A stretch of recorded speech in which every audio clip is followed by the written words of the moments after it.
नमस्कार, मी सुगरण किचनमध्ये तुम्हा सर्वांचे स्वागत करते।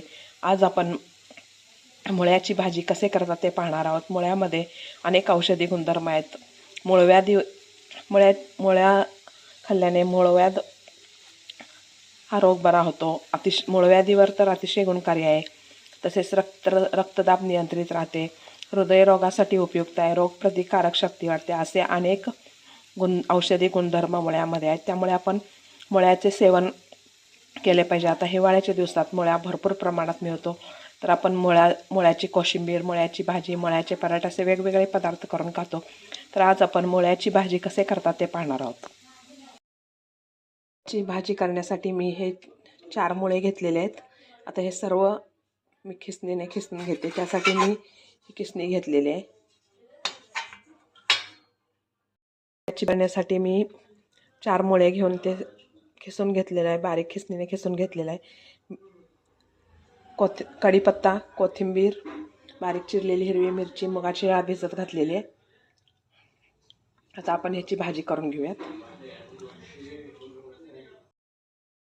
मुळ्याची भाजी करण्यासाठी मी मुळा खिसून घेतलेला आहे। आता आपण फोडणी करून घेऊयात। फोडणी करण्यासाठी मी गॅसवर कढई गरम करायला ठेवलेला आहे, त्यामध्ये तेल घातलेलं आहे।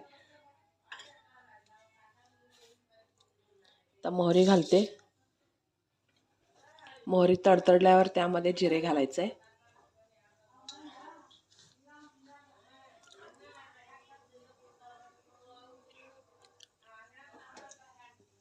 मोहरी तडतडायला लागली आहे, त्यानंतर जिरे घालते।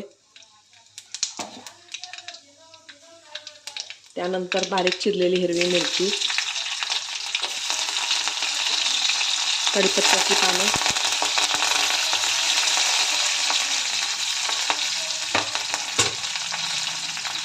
डाळ,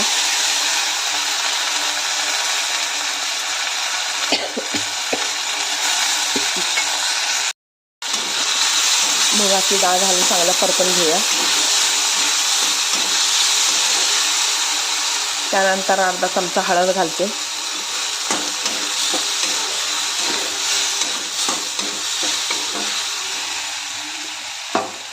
त्यानंतर खिसलेला मुळा घालते।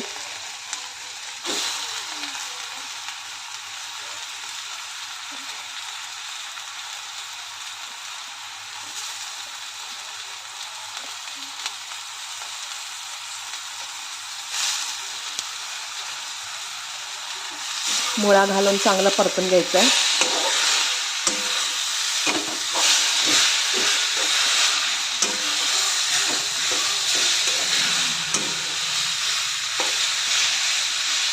यामध्ये चवीपुरतं मीठ घालते।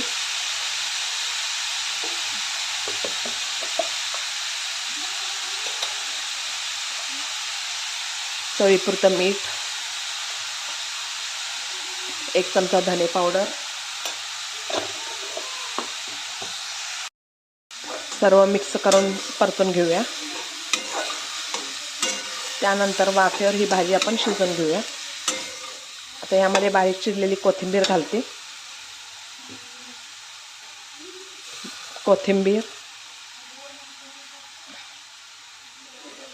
आता हे सर्व मिक्स करून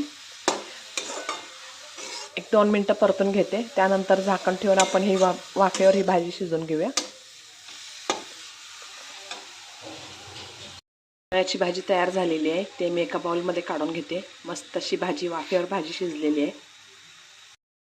मुळ्याची भाजी तयार झालेली आहे, ते मी एका बाउलमध्ये काढून घेतलेलं आहे। असेच नवनवीन आणि छान छान हेल्दी रेसिपी पाहण्यासाठी मी सुगरण किचनला लाईक, शेअर आणि सबस्क्राईब करा।